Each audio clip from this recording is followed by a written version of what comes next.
Hello everyone, welcome to another visual arts lesson. I am Sean Lawton, and today we will be exploring the elements of art, form and value. Now these two elements are critical to art making in a two-dimensional way, whether you're working with color or whether you're working with grayscales. Very important, right? So just a quick recap from last lesson. Today we would like us to be reminded of the elements of art and what they really are. So we established in our last presentation that elements are considered to be the building blocks of compositions, right? And the elements of which we speak would be the lines, the value, shape, form, color, dot. These are the elements that we use to create imagery, right? Whether from a photographic standpoint, from a painting, from a drawing, we rely heavily on these elements to create artworks. Now, it's one of the main things that we need to understand, first of all, when we talk about value. Light is very important to value because light indicates value and then value indicates form. So whenever we're doing a composition and we're working on a particular subject matter and we wish for it to appear three-dimensional, we have to mimic or simulate the effect of light as it interacts with form. Okay? Now, as light moves away from its source, for example, let us say we had a flashlight and we were to shine it along a dark path. Basically what would happen, the further away the light gets from the light source, the intensity of the light, it starts to be diffused. The diffusion of the light across space it will produce an effect called gradation or ombre, right? And what that is a subtle changing in the intensity from a high intensity to a low intensity. And we refer to that change in intensity as value in visual arts, right? And so I guess value, you could say that value is the lightness or the darkness of a composition.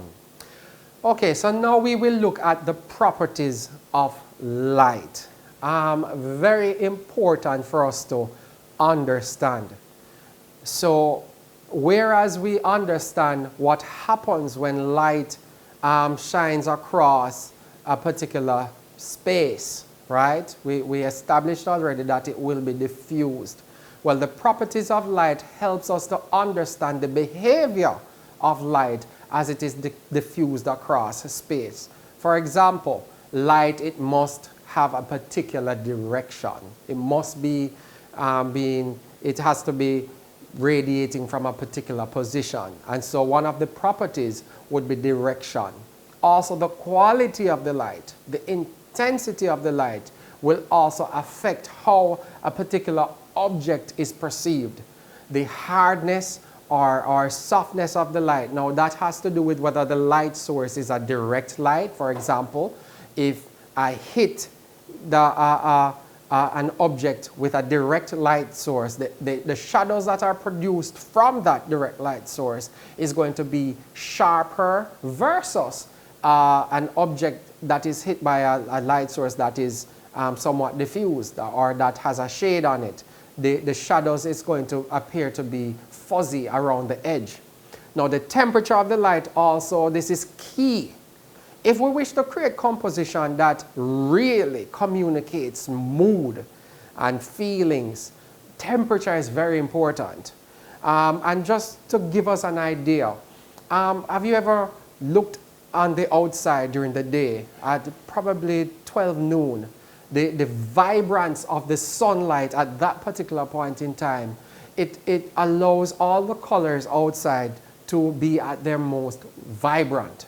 So the temperature at that point in time helps everything, whether it's green, blue, whatever, to feel warm versus if the sun were to be overcast with a cloud or something like that, what would happen is that the vibrance of the color would automatically become muted and changed based on the quality or the temperature of the light that is interacting with the object. Okay?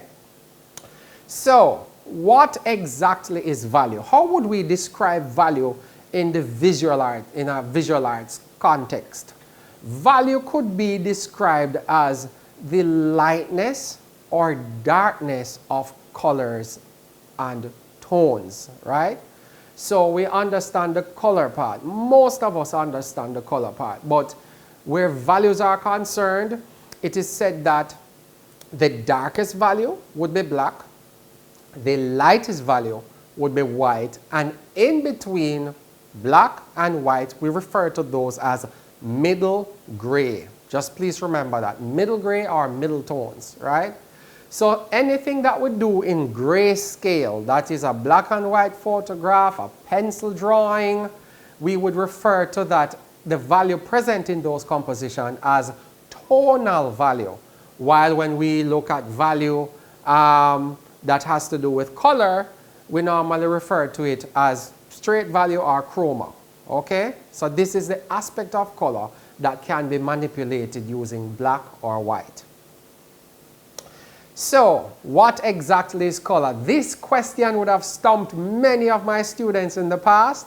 I love to have fun with this question because a lot of people, when you ask them what is color, they will attempt to tell you, oh, it's red, it's green. I didn't ask for examples, I asked you what is color. And so we're going to try and understand what color is at this particular point in time. Believe it or not, colors are basically all around us once light is present, right?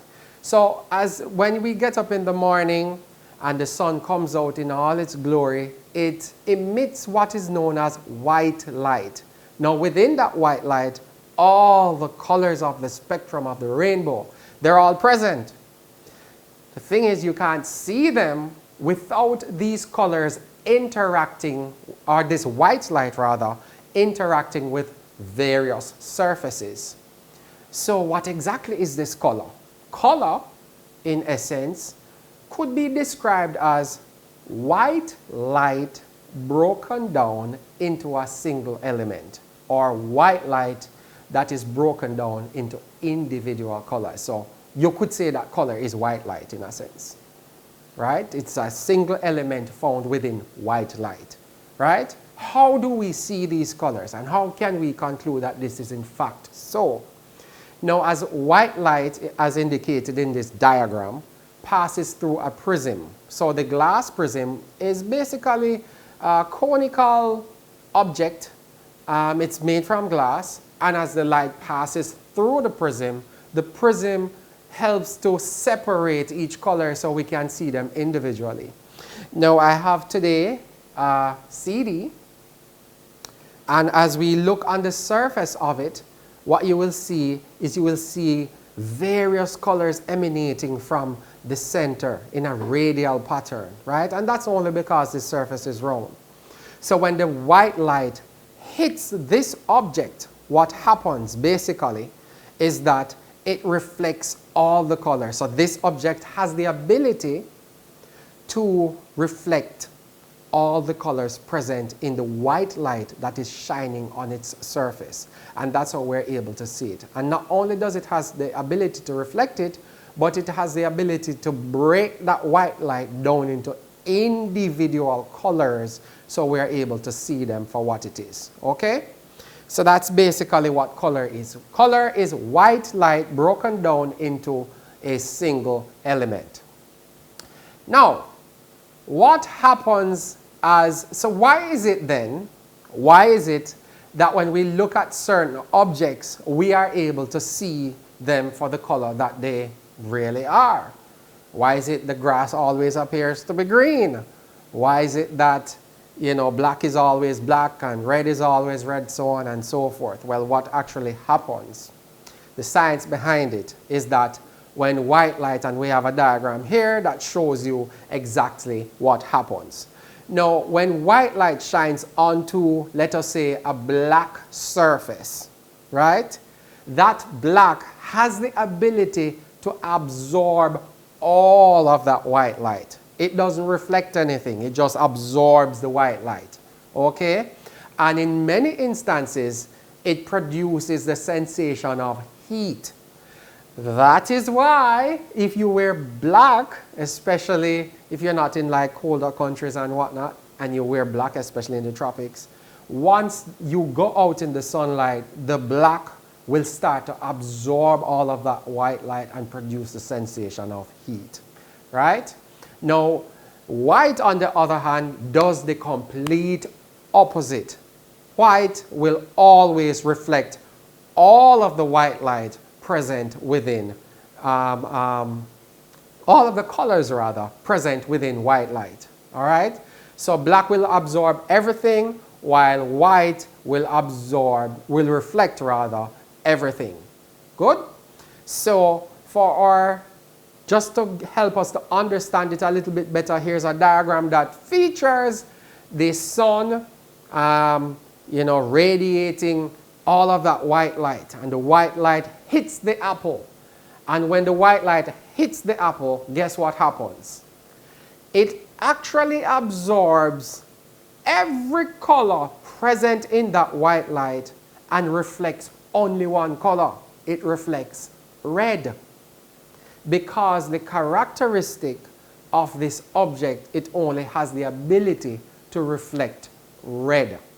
And that is why the grass is always green. When the white light interacts with it, it will reflect the color that it has the ability to reflect. That's why we're able to see all of the various colors in our everyday encounter. Okay? Colors, we have what we refer to as three parent colors. We have red, blue, yellow. And from red, blue, and yellow, as we all know, we're not going to spend a lot of time on this. Every color present can be created. But you cannot create every single color in and of themselves by just mixing primaries with secondaries and tertiaries.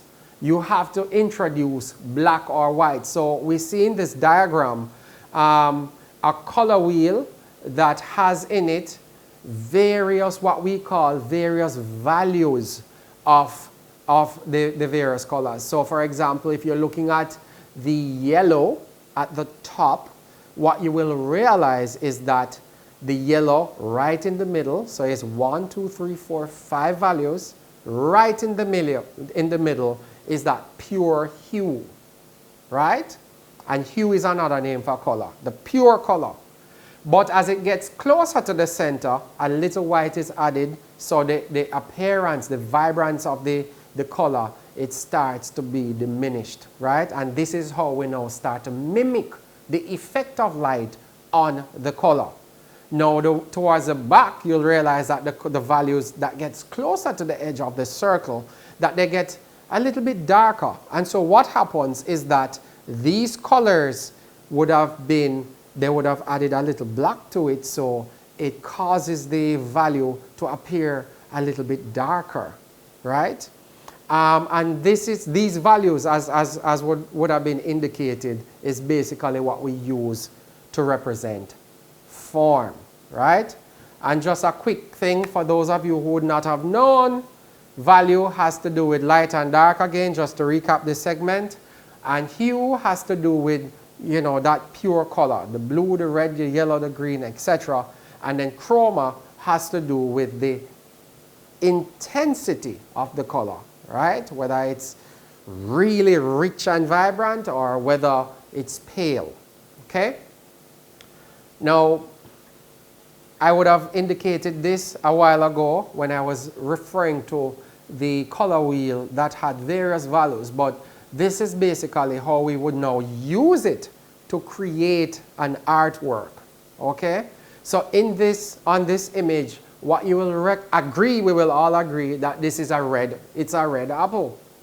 It is in fact a red apple. However, For this apple to have the effect or appearance of form, we would have to use different value reds. And so when we look at it, you will see some parts of it appearing to be pink. Now to create a lighter value, what we do is we add white to it. And that lighter value, once you add white in any degree to any color, we refer to that as a tint. Whilst if you add black to any color, we refer to it as a shade. All right? So both tints and shades are considered as values. And as you see, darker values are used to represent things like shadow. And as we include things like shadow and we vary it from dark all the way to light, that is what causes the object to have that three-dimensional appearance. So, and this is another example of how value is used. Now, this is it's a more simple breakdown, right? Because we are using 1, 2, 3, 4 values in this particular composition, right? We're using a very dark value of blue, which appears to be black, but it's not black, it's a very dark blue. So we would have added a significant amount of black to that color. And then we're using the blue, pure blue, right?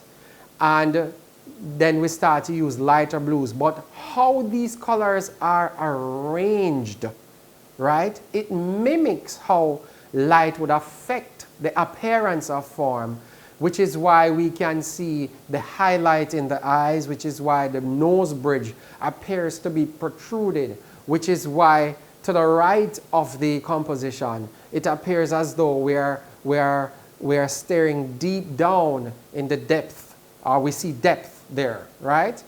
And so that's basically how value is also used again in this other example.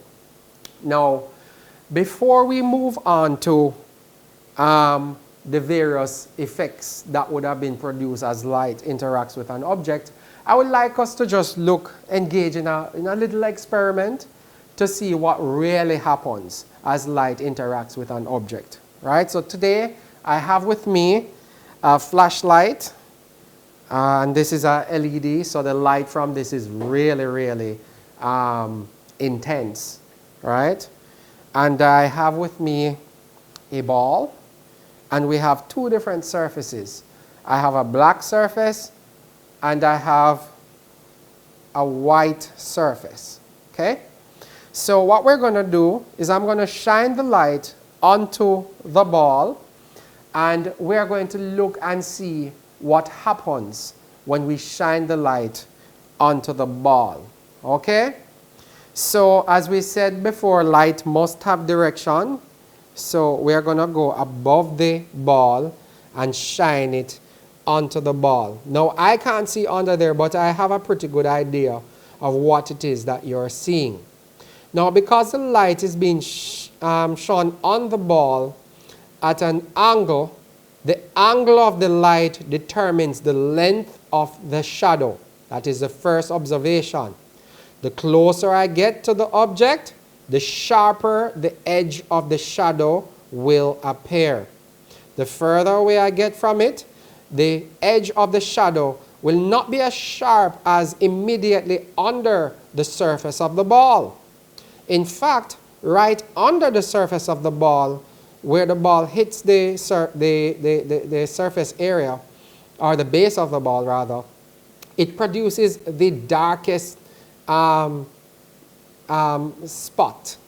And basically this is because the light is not able to get into that tight space, and we refer to the light that is on the surface as the casted shadow, and the light that is right beneath the surface of the ball, the base of the ball rather, is known as the occlusion shadow. Cannot get under there.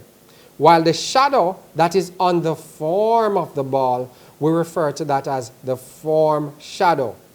Now, if you look right along the base of the ball here, right around here, you realize that there is a bit of light under there, but I'm shining the light from the top.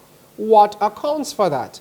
Well, basically, As we would have said earlier in the presentation, that whenever light is shone on to a white surface, it reflects everything. So the light is actually now bouncing off the surface of the paper to give us a secondary source of light, which is seen at the edge of the ball, right? And the light that is shining directly on the surface, we will refer to that as that direct light. Now, if you look at the surface right here, we'll see right where there's a little shine spot. We refer to that as the highlight. Now, the highlight is basically the reflection of the actual light bulb on the surface of the ball, right? And hopefully that helps us to get a pretty good understanding of how light behaves on form.